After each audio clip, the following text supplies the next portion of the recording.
Hello.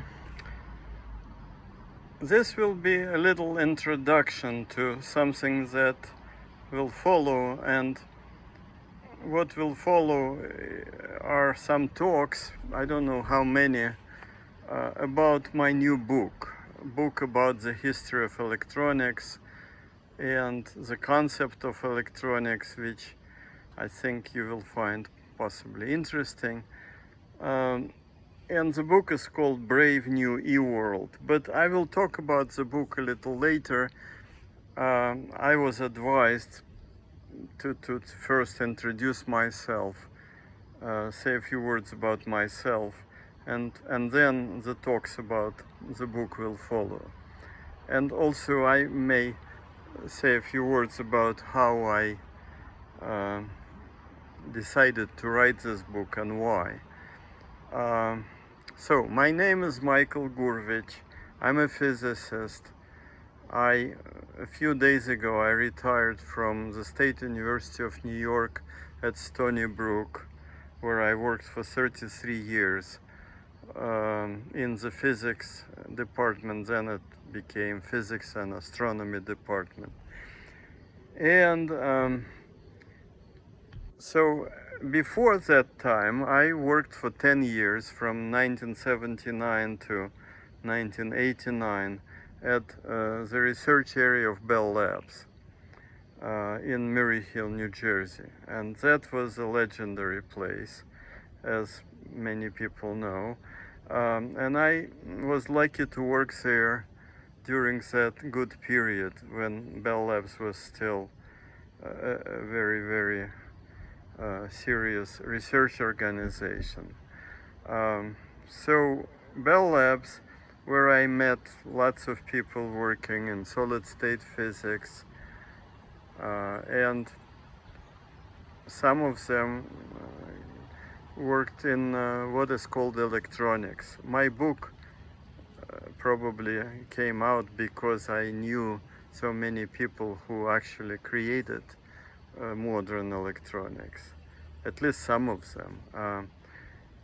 And I do all of that from the physics perspective of a research physicist. Before that time, now we're going from present to the past against the arrow of time, and therefore against entropy. But in any case, before 1979, I was a graduate student at Stony Brook University, State University of New York at Stony Brook, the same where I worked after Bell Labs. So I did my thesis, PhD, at Stony Brook, and then some years later came back as a professor there. Before Stony Brook, I was immigrating from Russia, and before immigrating from the Soviet Union, I studied there in the Leningrad Polytechnical Institute,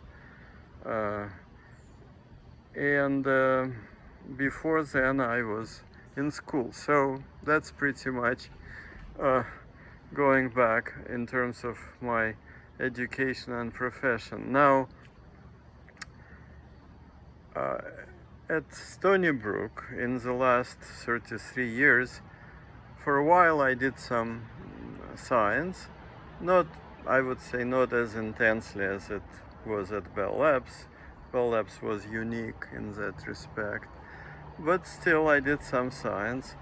And in the last few years I stopped doing science and I taught, so it was probably a good time to retire. However, in the last several years, maybe 10 years, I became very interested in an idea which came to me maybe 12 years ago, something like that, when after I read a book by Richard Dawkins called The Selfish Gene. This is a famous book. Many people know this book. It was written, I think, first published in 1976, if I'm not mistaken. Then reprinted many times with additions and comments made by Dawkins. I think there are 30 editions of that famous book. And in that book, Dawkins explained what the role of genes and certain aspects of them which were important for him, that's why he called the book The Selfish Gene. But mainly it's a good explanation, excellent explanation of what genes are and how they work. And as it happened, Dawkins was able to advance a new concept, which is very rare when people write popular books about science. Very rare to see that they were able to advance something new in that book. Usually the new aspects come in their research before they write the book. But this time, Dawkins introduced a new concept right in the process of writing The Selfish Gene, and that new concept is, of course, his famous memes.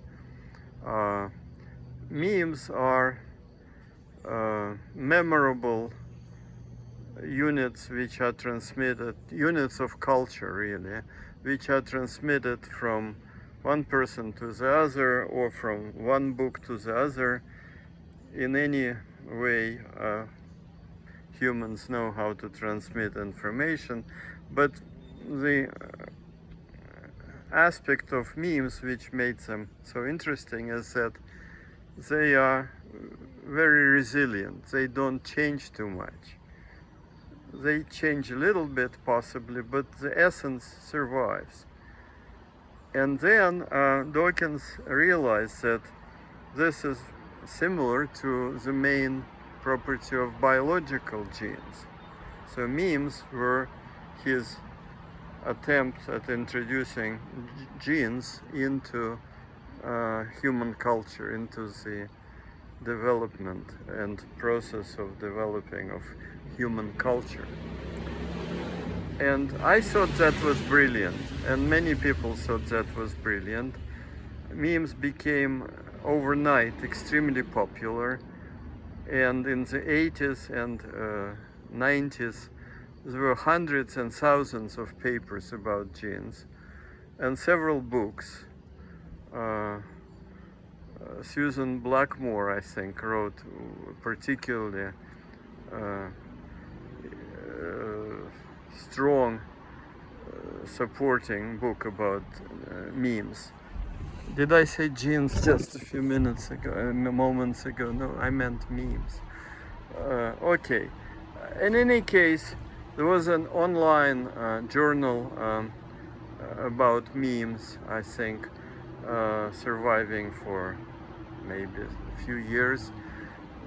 But then the journal was closed and the fame of genes sort of faded a little bit because historians of culture did not care too much for this notion. And also some biologists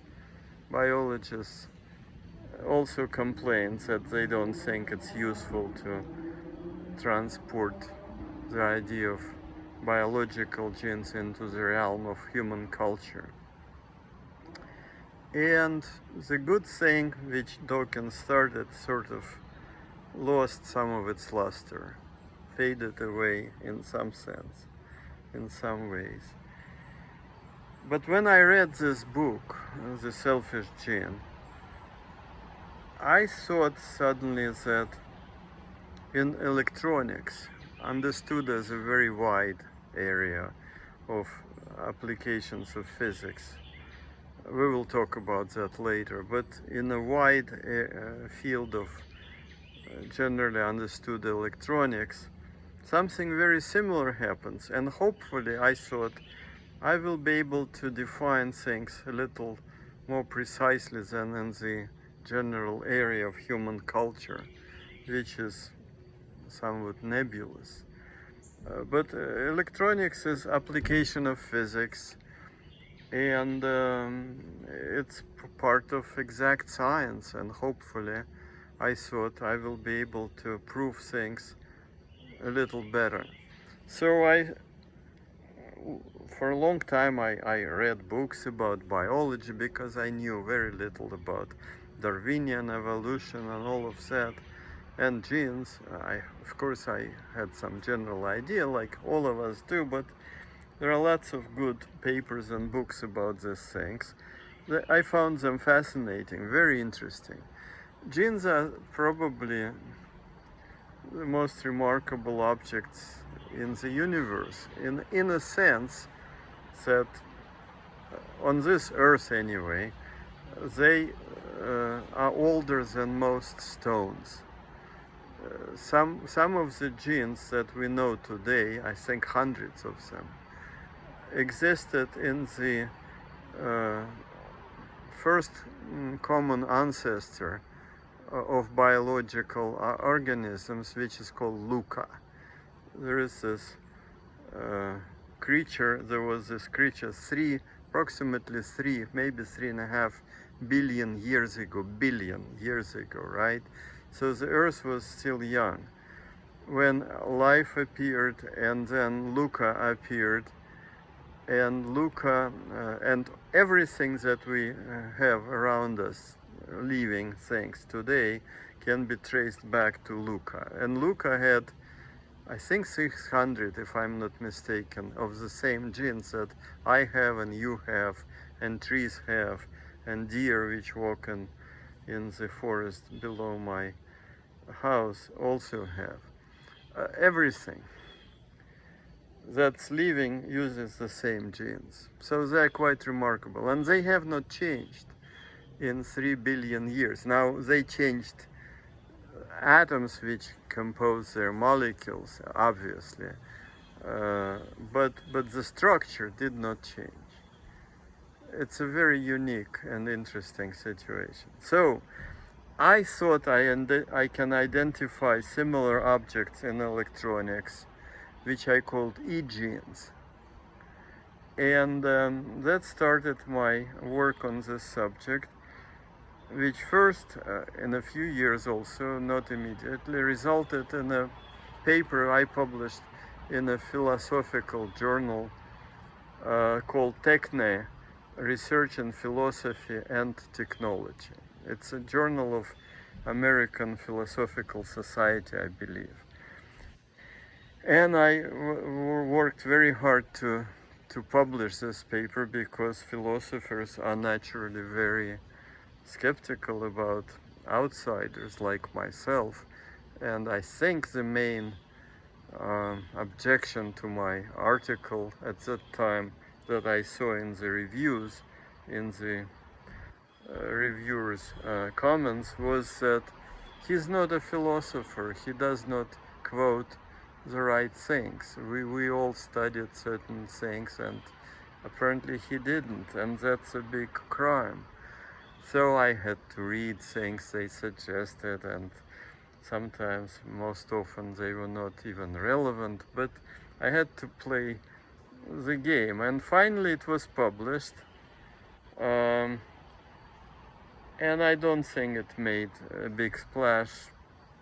Maybe I don't read the right journals, I'm sure I don't, which may have some reflections of that article, but I doubt it. I don't think anybody approached me and said, "Oh, you wrote a great thing, we're very interested in it." That didn't happen. But I didn't stop. I thought, okay, it requires a longer and better explanation, and not just to the philosophers of science, but to a general public, and maybe to scientists themselves, biologists, physicists, but also to general public. So I wrote a book. It took a few years. I worked for a long time on that book. And so in what follows, I will talk about that book and discuss things with you a little more. And I hope you will find all of this interesting. I think I can, maybe I shouldn't say that, but I can just give you my own feeling and the feeling of several friends who read the book and gave me their feedback, that it's a very interesting book. It's interesting to read. It contains lots of information which is not commonly known about the history of electronics, not to talk about that concept. And the concept of evolution in electronics, which I'm trying to prove, seems to have very, very, very important consequences for all of us. I will say it quickly now and probably repeat later that if it is a true evolution of the type of Darwinian evolution in living nature, then it's probably unstoppable. And if it's unstoppable, then we're in for a lot of trouble, including possibly all that trouble with artificial intelligence, which you know about, which people are discussing now so actively. I have an evolutionary perspective of that trouble, of that aspect, and I think it's worth knowing. So I hope you will like all of that, for yourself, and also put some likes on this so that we can continue. And thank you very much.